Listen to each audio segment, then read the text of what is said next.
Hello and welcome to the Mania Hockey World Cup 2015 round of 16 recap. I'm Deadbeat and I'm joined here with some of the commentators. We have Tasha, how are you? Not bad. We have Zach. Doing great. And we have One Crystal. Hi, I'm doing really fine. Awesome to hear. So what do you guys think about the round 16? Well, it was really cool, I have to say. We have really good teams, really good matches. Sadly, we didn't see any tiebreaker, but it was a really good starting for the brackets. Oh, we almost saw one. Yeah, we have a close one. Yeah, we were really close for the United Kingdom and Indonesia match. That went 5-3. I think that was probably the closest one of the matches, I think. Yeah, it was. Yeah, that was the closest. I was really happy to watch all the matches, but I was a little sad to see Canada get beat that hard by the US. That's really all I have to say about this week. That was a really unlucky match. Just not just the results, but just in general. Well, Canada didn't even have all their best players right there. Yeah, that's true. The match almost didn't happen either. That is true. A really weird situation. Yeah, it's just a bit. Well, anyway, going into the most common pick maps this week, we had Gigadelic as 7 picks, Yellow Smile at 6, and Ambitious at 6 for our top 3 picked. And for our most banned maps, we had Violet Soul, Trigger Happy, and Nihon Shiki Kokaku Okuranman. I'm still sad that Yellow Smile actually got a ban. Yeah. I was a little surprised by that. I really didn't think it was going to get any. For shame, USA. For shame. It's actually one of the only top 3 picks that actually received a ban. Yeah, that's really strange. Water Horizon also. Yeah, Water Horizon was the 4th most picked map with Chinese Tea, and that issue got 2 bans as well. Yeah, but it's more easy to ban Water Horizon than Yellow Smile. Yellow Smile is probably easier. Water Horizon, you have a weird beginning, a weird intro, so it can be banned, but Yellow Smile, I don't understand. I just wanted more invitation from Mr. C. Well, but they got picked up 4 times actually, so that's not too bad. True. I was actually surprised that Heavenly Moon got picked up 4 times, so that made me happy. Yeah, at first it wasn't getting picked much, and then suddenly it just started happening. Yeah, sounds about right actually. We also didn't get that much love for da da da da da da. Yeah, last picked song. I honestly wasn't too surprised. It would have been nice to see a few more times. A nice quirky map. It's really risky to select da da da da da. You can mess up with the jacks every time. In the 24th leading into them. Yeah, I suppose the teams just wanted to go with what they're more comfortable with. Which makes sense, really. Speaking of the teams, just really quickly go into the first match of the week, which for the round of 16 was Australia versus South Korea. That match was pretty one-sided. It ended up being 5-1 for South Korea, Australia taking 1 point on SCU's Ambitious by 1,640 points. That was the closest match that we had for that one, though. Everything else was either 6,000 plus in South Korea's favor. Even though Australia kind of, got it handed to them, I still got to congratulate them for at least getting a point off South Korea, because up until then they hadn't conceded any points. Yeah, remember Runa? Well, you cannot beat Runa. Yeah, I mean, looking at the match, I mean, the first match we had Shanghai Kokahan, which the Runa got 44 300s on Ambitious 28 300s. I mean, like, accuracy throughout that entire match was absolutely insane. Yeah, totally awesome from the South Korea side, but also all these Korean players played really good. Not only Runa. Yeah, definitely. One of the top tier teams for sure. Oh yeah. Yeah, I'm really excited to see their scores next weekend. Yeah, we might have a surprise next week because maps are really harder. Let's see if Korea can still keep the accuracy up. Yeah, what else did we have, Tasha? So for the second match, we had China versus Taiwan. That one being 5 points to China over Taiwan's 1 point. The only match they ended up winning on was Gigadelic, where though the match history shows it with only 2 players submitting, all players did submit, and they did end up getting the point there. Yeah, it can be a bit of a pain when the MP link lies to you like that. Yeah, definitely. First I was like, oh, that looks like it's wrong, and it's like, oh, right, it's not. But either way, some pretty close matches in here. I mean, we had one that was decided by 4,000 points on Heavenly Moon, but unfortunately, Yeah. Just it looked like China just had an overall accuracy advantage and just in general skill advantage over Taiwan in this match. Yeah, looking at some of the scores, there's some pretty big gaps there. Yeah, it was a really big difference, I think. I mean, not big, but the enough amount to win the game without many problems. Heavenly Moon was a really close pick because June didn't score a good accuracy, but even with that, they end up winning. So let's see how Taiwan does in the loser bracket. I don't think they're a bad team. I mean, all right. So for the third match of the round of 16, we had Malaysia versus Japan. This one was a complete shutout. Japan winning 5-0 against Malaysia. This is also the one we had the OS tutorial as one of the warm-ups, so that was I think a lot of people enjoyed that one. That was amazing. It was also one of the first matches we had da da da da da da da da. So I think again a lot of people were pretty happy about that. I know the Twitch chat was going nuts over that.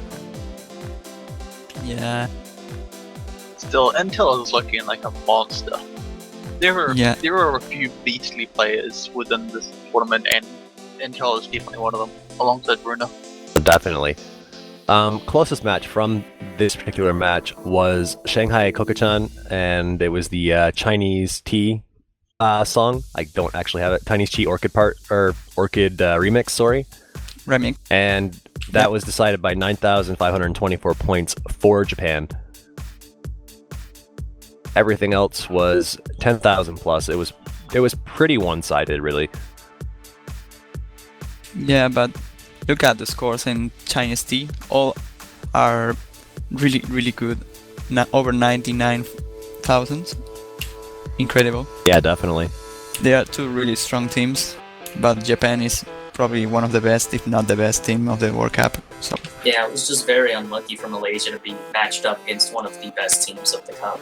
Luckily for Malaysia, they still can advance to the losers bracket because it is only round of 16. None of the teams actually get eliminated in the round of 16, so just move down to the losers bracket. For the Yeah, we'll see them all again next week. Yeah, we definitely will. So for the next match that we had, it was Brazil versus the Philippines. This ended up being 5 points to the Philippines over Brazil's 2. One of the closer matches we had during the round of 16, so a little glad we had that one. I actually think that was probably one of my favorite out of all the matches. it was one of the best, that's for sure. There were some really, really close matches in general for this one here. I mean, like, one of the matches that the Philippines won on, they won by only like 934 points on Gigadelic. Oh, it's... Yeah. Oh yes, that's the one. I knew there was one match that was like incredibly close, but I could never remember which one it was. Yeah, the entire way through this match it was close. I mean, 934 points on Gigadelic. There was 3,952 point difference on Water Horizon. 5,530 difference on Ambitious. Like, most of these scores are under 10,000 score difference, so they are pretty close. The biggest score difference was actually on Invitation from Mr. C, which was one of the points that Brazil took there. And da too. Yeah, wasn't actually picked for this one, I don't believe. Yeah, it was selected by it was, Brazil. you're right. It's their second point. Oh yeah, okay, yeah. So that one was also 31,100 points. Those were the two big differences that were both of the points Brazil took as well. Yeah, because jacking and high speed is probably the things that favors Brazil. And now in this next week map pool, there's a lot of it. So I think Brazil can advance really, really far in the losers bracket. I want to see their matches. I feel like this match could have gone either way though. Like, Brazil could have won this match. This one definitely just came down to who was performing better on that day. Yeah, And Gigadelic, if Gigadelic ended up being a Brazil's victory, it would have been really different. Alright, so for the fifth match of the day, we had United Kingdom versus Indonesia. This was our closest match of the day, with the United Kingdom winning 5 points over Indonesia's 3. This one was also the one where we had Darday Sandstorm as a warm-up, so a lot of people had fun with that, as well as the British anthem, which was kind of funny. Or the UK anthem, I should say. Either way, was it was pretty close match through and through. I mean, most of the results were decided by under 10,000 again. We had Chinese Tea Party remix by 3,414 points go to Indonesia. We had 5,000 score difference on Heavenly Moon going to the UK. Like, in general, most... We had 6,000. Yeah, there was 6,000 on Water Horizon. Yeah, in general, it was just really close matches here. I think my favorite... I'm just looking at the MP link, and Qualia is probably like the best out of all of them. That was the one that... Red wins by 2.9 million. Yeah, wasn't that one where there was a disconnection as well? Yeah, and then it stuck Hayabusa on the wrong. Yeah, that was funny. But I think it was a victory for the United Kingdom in that match, in that map. Yeah, I think I think one of the players ended up connecting there, or sending their score, submitting their score. I think it was Yip Yip Yop. Yeah, that's right. So for the sixth match of the round of 16, we had the Netherlands versus France. France taking that one 5-1. For this one here, we had pretty decided matches. None of them were below 10,000 score difference. The 1 point that was taken by the Netherlands was on Heavenly Moon. They won that one by 32,766 points. I think for that one, it was, what I can largely tell, just the Netherlands having actually hit everything there. There was some misses from France on that song, so I think that was one of the main causes of them losing that one. Yep. Yeah, that sounds about right. But overall, France is a really accurate team, and this map pool favors that kind of teams, so that's why the difference is really high.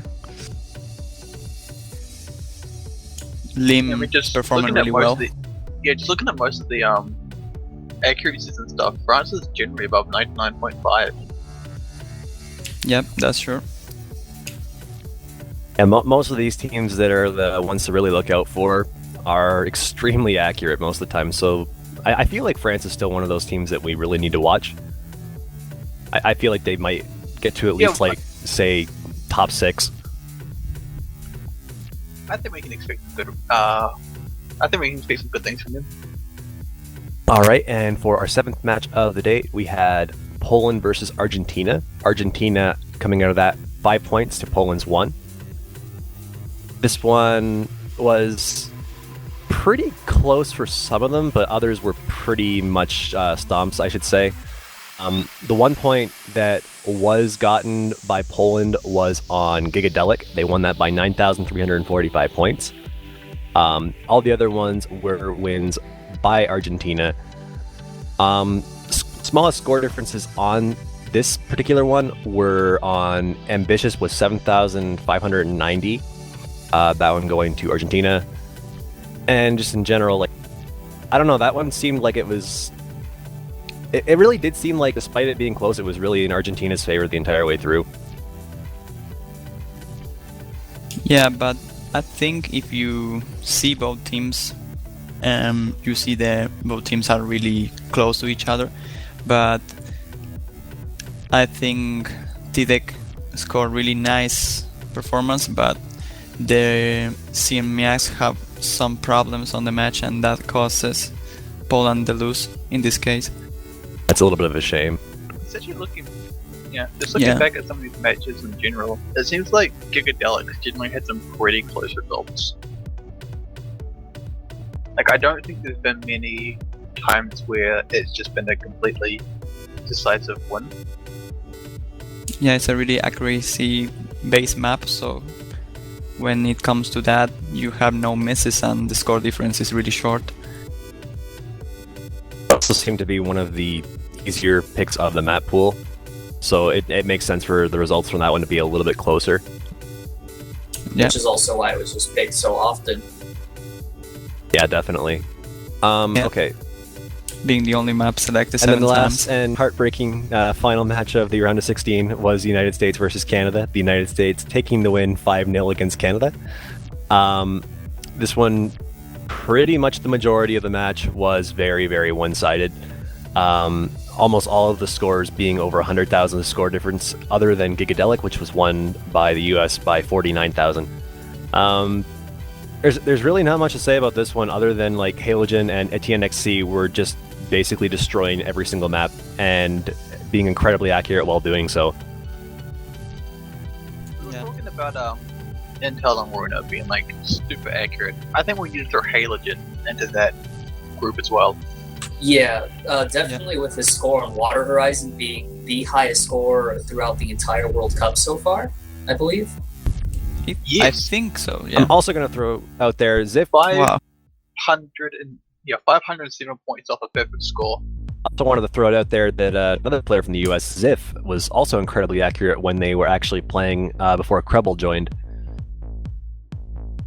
On the Canadian side, Barry was playing quite well considering they were managing to mostly keep up, and they actually did end up being some of the players on the US by themselves on some of them, but it just ended up being like, the other players on Canada's team just weren't able to really keep up.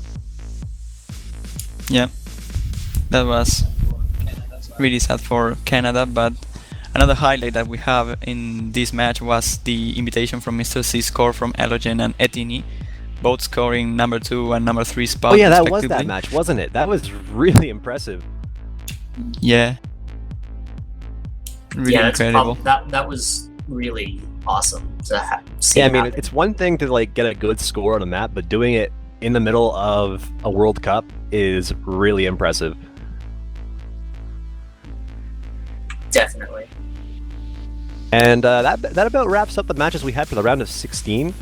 So I don't know if you guys want to go into the next selection of maps. Alright, so yeah, as we kind of said earlier, since this was the round of 16, there weren't any eliminations, so all the teams are still actually in this. The teams have now been split up into the winners bracket and the losers bracket.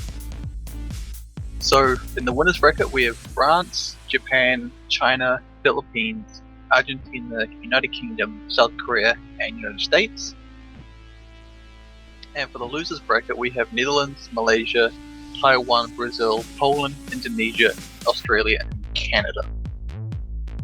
For the actual matchups though, Saturday the 5th of September, we have Netherlands vs Malaysia at 11 AM, France vs Japan at 12 PM, China vs Philippines at 1 PM, Taiwan Brazil at 2 PM, Poland vs Indonesia at 3 PM, Argentina vs United Kingdom at 4 PM, and then on Sunday, the 6th of September, we have Australia vs Canada at 1 AM and South Korea vs United States at 2 AM, and all of that is UTC.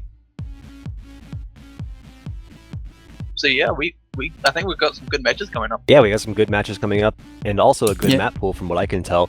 A lot of the maps, quite a bit of a jump in comparison to what we've seen so far. So Yeah, really big I'm help. going to just list all of them off here, and then I'd like to kind of have you give us a little bit of insight in some of the more difficult ones here, Juan Crystal. So we had Gario Tensei, we have Grief and Malice, Bokuro no 16-Bit Wars, Cinderella Cage Transcore Mix, Verse 4, Pollen, Gin no Kaze, Blue Planet, Renatus, Wish Upon Twin Stars, Overcomplexification, Mama, Black Rose, and Origami as our free mods, and our tiebreaker is Lunatic Rough Party Long Version. Awesome tiebreaker. Hype. I want to see one of the tiebreakers in this stage. Just quickly, didn't we see Renatus and Mama as what picks? Yes, we did actually. I think Mama was probably a warm-up in the group stage. Pretty sure it was. Yeah. Yeah, I'm definitely sure I've seen both of those before. And then Renatus was a warm-up during round of 16. Sounds about right. Yeah, One of but the maps I'm really hoping to see some is Boca no 16-bit Wars. I believe that might be one of the hardest picks of the whole map pool, which also might mean it will probably get banned the most. yeah, I was about to say that Bokurano 16 bits is going to be the next trigger happy Violet Soul ban every But single if- match, I think. If I see it picked, I remember I when will we were be pretty doing happy. the map pool showcase, like I was like, oh yeah, Gario Tensei and Grief Mouse, they seem like, quite a bit, more difficult than the last couple of maps we've had, at least jump-wise. And then we got to Boku no 16-bit Wars, and I'm just like, well then, that's I almost felt that was like a semifinals pick, just from, the difficulty jump that we saw there. Yeah, those streams are just brutal, and especially in the last one with all the mini jacks thrown in. Exactly that one. I mean, it's like 244 BPM because it's double the speeds, and it's really, really hard to hit. I think, I mean, if you see the last map pool, you have Trigger Happy and Violet Soul banned every single time, but that was because they had difficult patterns. Now, in Bakurano 16 bits, we don't have really difficult patterns, at least the last Jackie section, but it's a really speed map and it's a really hard in comparison to the other ones, and that's why I think it's going to be banned, and it should be in semi-final map pool, not. Is there any others that you noticed out of the map pool that you feel like might get banned? Blue Planet probably. It will be the second one that I will ban. Mama, because of the end, it can also get banned a lot of times. And from the others, it's team preference, I think. If you don't like to have streams while holding long notes, you can ban Gario Tensei. If you don't like the accuracy maps, you can ban Renatus. But all the other maps are possible to do well. Yeah, I'm definitely expecting Renatus to get picked off since it is probably the easier map within the pool. Yep. And a lot of the teams seem to just prefer having those accuracy battles, so I expect to see Renatus picked quite a bit. And that about wraps up our analysis of the the quarterfinal map pool here. I think that just about covers the showcase for this week, does it not? Or recap, I should say. Yeah, just quickly, before we close this, which match are you guys looking forward to the most? USA versus South Yeah, Korea. definitely. As much Yeah. as Definitely. That is the match to watch. I also want to see China against Philippines. I also want to see Australia versus Canada, just because. I have no idea how that's going to end up working out, but I still Canada. want to see that matchup just because, Canada hype. Cool. I don't know. I am thinking about my match against United Kingdom. Yeah, actually, I was going to That could be mention a good one, Argentina versus actually. United Kingdom should be a pretty good match too. Yeah, I'm expecting that to be interesting. I want to. I mean, all the matches are interesting. Cheer on Holland Crystal because he is my fellow commentator, but at the same time, I also feel like I kind of feel like that one might end up being a little bit closer. I kind of hope that goes to a tiebreak because I want to actually see Nah. Holland Crystal play the tiebreak map. Oh my god, please no pressure, no pressure or anything. Don't do this Glorious. to me. Oh wow, but I think that United Kingdom is the best team here. It will be decided in the match, but they have the chance. Well, I am definitely They are excited really to see strong that team. on Saturday. Yeah, this should be a good quarterfinals. Anyway, I guess that about does it. We'll wrap this up, and we will hopefully see you all on the weekend at the live stream.